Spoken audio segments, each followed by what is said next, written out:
probably one of the most common questions in the area, in the field of transformation and change in therapy and spirituality and so on, is why is it so difficult to change? Why does it seem to be so difficult to change?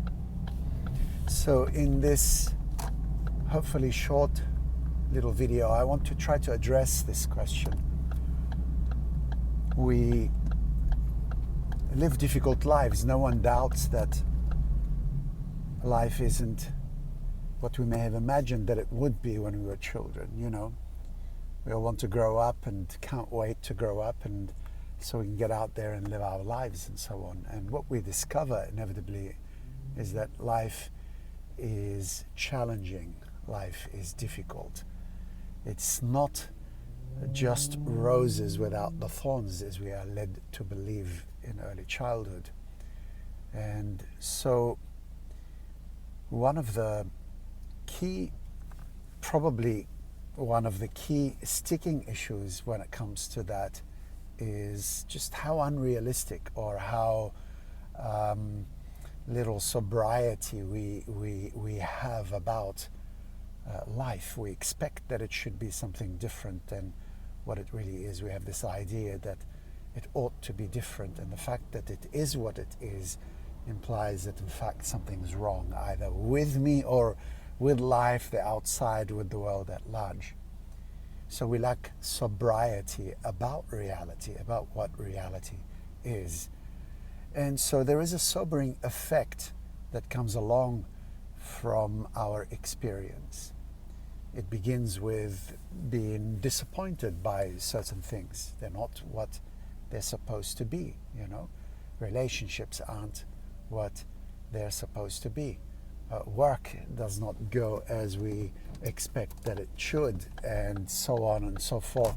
All the, you know, the things that we have to navigate and negotiate in our day-to-day experience. So this disappointment, if you like, drives us to look elsewhere than where we have been told to look for our satisfaction, for our fulfillment, and that somewhere is within. So we begin to look within ourselves to try to have answers to the questions that are troubling us in our day-to-day. And inevitably that leads us to this idea of change, this idea of transformation, this idea of needing to somehow be different, or needing to experience myself in a different way, to feel myself differently than I usually do.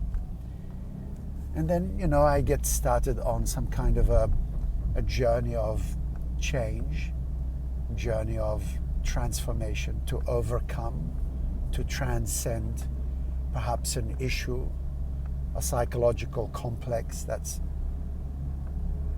I believe is standing in the way of my gratification, the way of my, you know, having what it is that I want. Then I discover it's not that easy, you know, and hence sayings like a leopard does not change its spots, or you are what you are and be what you are, and however we think about it. The short of it is that it's not that simple to change, and the question is why? And is it really as difficult as we are led to believe, or we suppose it to be? Is it that difficult? We have, in fact, many examples where change, where transformation can occur in an instant. I myself had such an experience quite unexpectedly, and in spite of the fact that I'd been trying to have some kind of what we might call an awakening or a transformation, a shift, if you will, for years with meditation and so on and so on. And then one day, in a very short span of time, I mean literally seconds, I had this remarkable experience, and it didn't come from meditation, it didn't come from anything that I was doing. And maybe I should make a mention of what it was. I mean, I was in a particularly dark space. This was some years back, and I was sitting on the beach in Bondi one early morning, quite distraught. You know, I won't go into the details of just how distraught, but just think that I'd reached rock bottom, as they say. And I like to say I was so close to my, butthole that I could smell my own stench. Not a very pretty picture I'm painting here, but the point is I was quite low. It's about 6 o'clock in the morning, and I was sitting on the sand and just sort of thinking, well, what the hell? What does a man have to do around here just to keep his nose, her nose, if you're a woman, above water?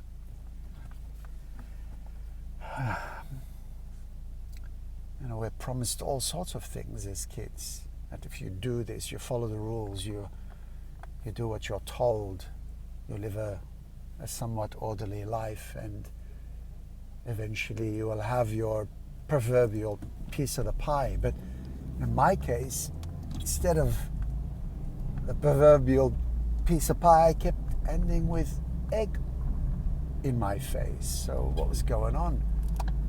What was happening here? Anyway, there I am on the beach. I'm sitting there.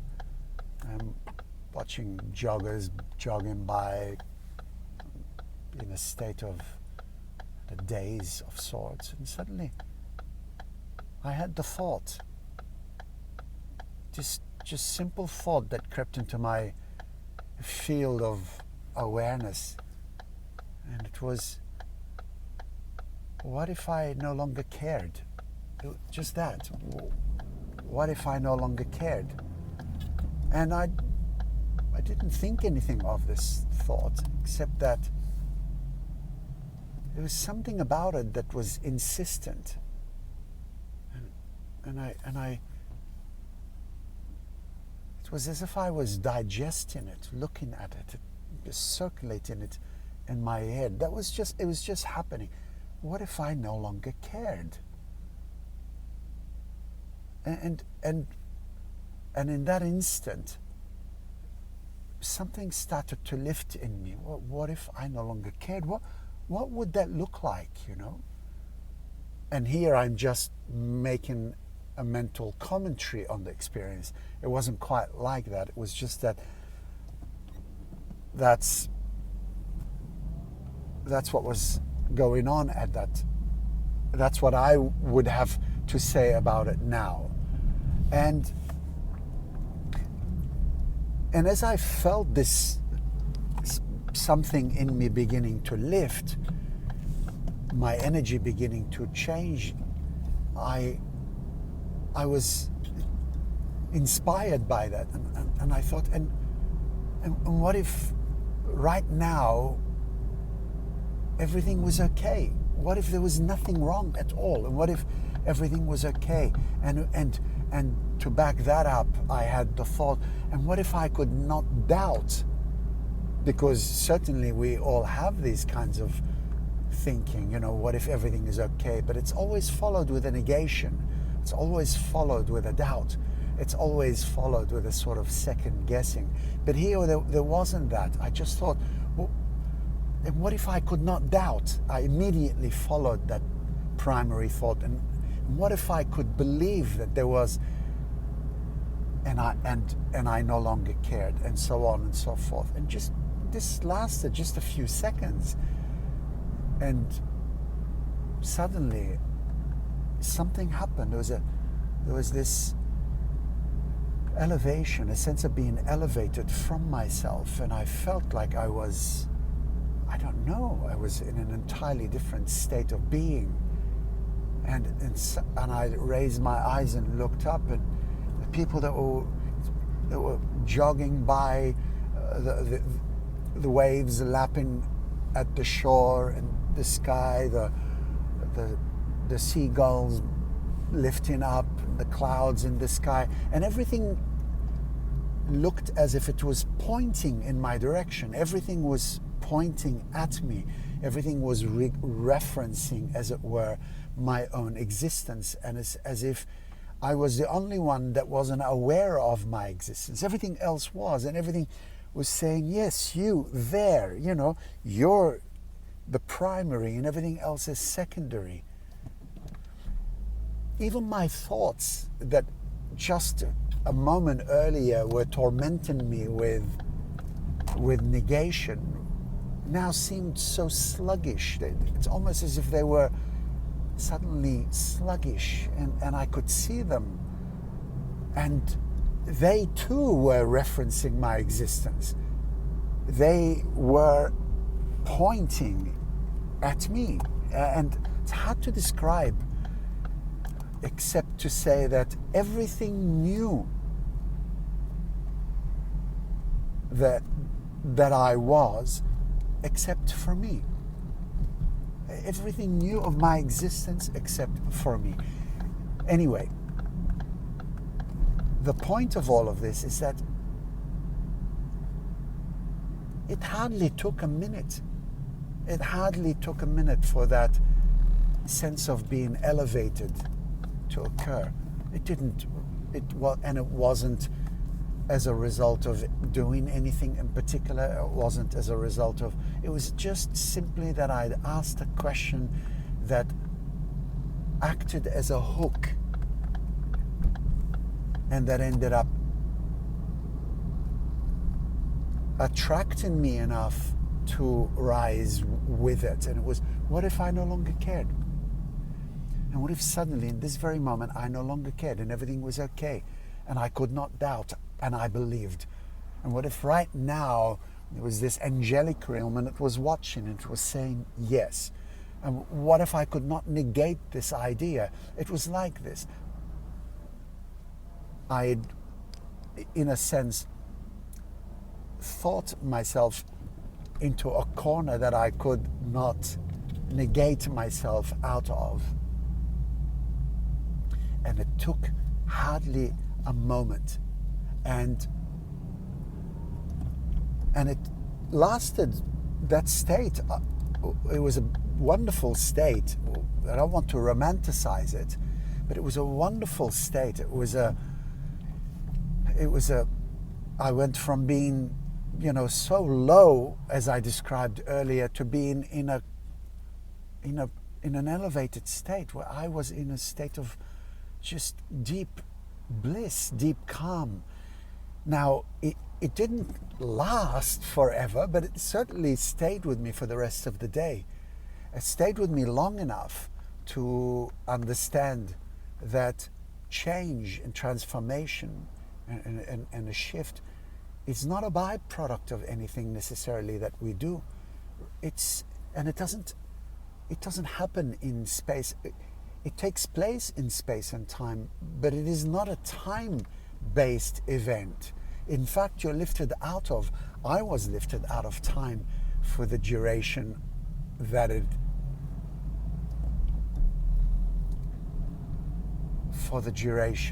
that experience. The next day I was,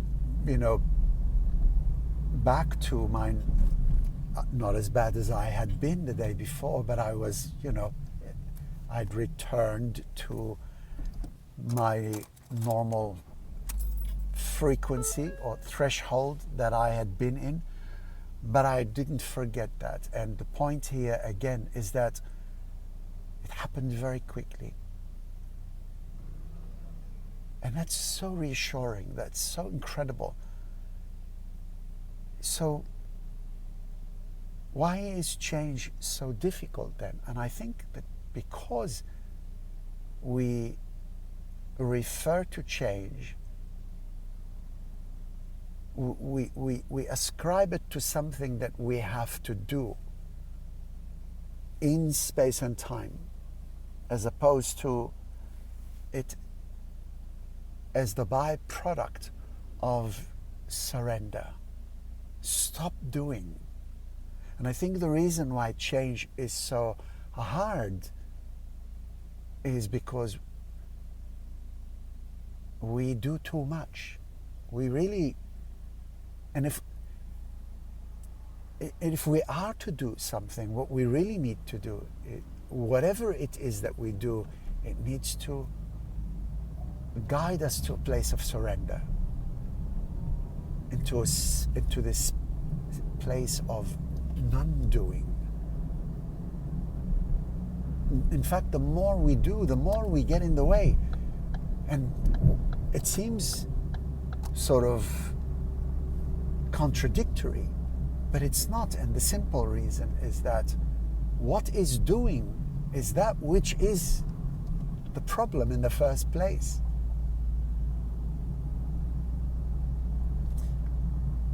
The effort to do is motivated by this egoic drive to change myself, as opposed to surrender, to allow and to accept myself to be as I am. So it's a strange thing. What I'm doing is I'm trying to get to a point of not doing. How does that work? So transformation then is not something that happens to us in that it is a byproduct of our doing. Rather, it's when we give up, it's when we stop, it's when we cease our kicking and screaming, it's when we allow ourselves to fall into the depth of the experience of ourselves, into the depth of the experience that apparently is frightening us or that is compelling us to want to change. If we could just surrender, allow, accept, then what we find is that change is just a natural byproduct of that surrendering. Not because it's something new, but because it's who we are. It's like allowing the smell of something delicious that had been suppressed to suddenly open up and reveal itself, the beautiful aroma, but it had been covered up in some way, it had been repressed or suppressed in some way. So if we get rid of the thing that is repressing it, and suddenly it's just there. So that place that we're trying to arrive at, that transformation that we're looking for, that shift, is a byproduct of who we really are in our surrendered state. And that's very, very difficult because it's quite the opposite to how we are told we should live our lives. Don't give up on your dreams, and all that sort of nonsense. Dreaming is for sleeping, for heaven's sake. Visions are for the waking. I'll dream in my sleep state. No, not many people like that idea because we are so attached to our dreams, The only thing you've got is your dreams. What a load of bollocks. There are so many of these sorts of truisms or truth distortions, as I prefer to call them, that have become part and parcel of, our generic language, our lingo. Everyone is just imbibing the same ideas without investigating them. Don't give up on your dreams. So it keeps us in this continuous state of angst, in this continuous state of doing, never stopping, never ceasing long enough in order to discover, in order to glimpse ourselves, in order to allow for that internal aroma to catch up with us, to rise. It's like, you're running to catch a train because it's already taken off and you're running too fast for the door, or or too slow, and you keep trying to get in and you're smack into the, I mean, it's probably not a good, way of describing it, but running too fast for the door. Slow down, stop, seize, allow. And then out of that state, live your life, not out of this conditioned way of being, not out of what we have inherited. You gotta do, don't give up on your dreams, keep going, keep moving, come on, that whole American type of empowerment narrative approach. But at what cost? It's not working. It's not working. The more we do, the more insane. Religion is not working. Spirituality is not working. If these things were going to work, they would have worked by now. They've had plenty of time. And all these empowerment things, and people are not necessarily, faring any the better for it. Perhaps we need to begin to celebrate non-doing. And I don't mean that we simply cease to have any function at all. I mean that we begin to now do, or our doing now is motivated by peace instead of lack, instead of anxiety, instead of, hungering like a dog. A friend of mine once put it, she said, hungry dogs do not get fed. So true. Living quiet lives of desperation, motivated by urgency, frustration. So, what, of course, we're talking about here is a change of worldview. And I think that this is where change is then becomes a byproduct of our experience. The alteration of our worldview, to become suspicious of the current one that drives us to be on the go non-stop 24/7, even whilst we're asleep, to a worldview that begins to value relaxation, begins to value taking pauses before action, breathing before speaking, never making more than one statement at a time, one sentence at a time, stopping, breathing, continuing, using what do you call those things, commas and full stops and so on, not what do you call them, you know what I mean, using them in language when we're speaking. Say a couple of words, stop, comma, continue, full stop, and so on and so forth. Breathe between sentences. Our body is in this continuous state of fight or flight. We hold it in that state. We really got to come out of that.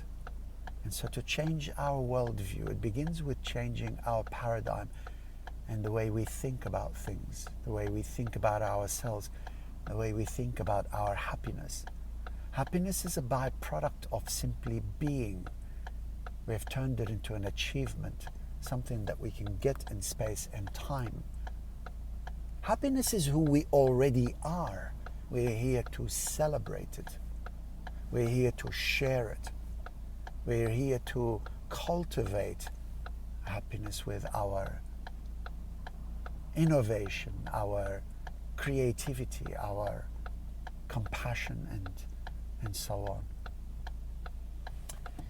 So, where this conversation leads me is to the understanding that transformation, change, shift in consciousness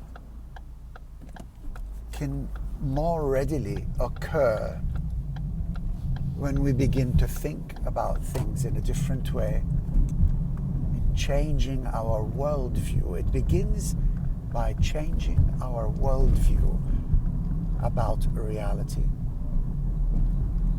There was a great teacher, George Ivanovich Gurdjieff, in the early 1900s, who said, if you have to do anything, just do the very opposite of what you usually do.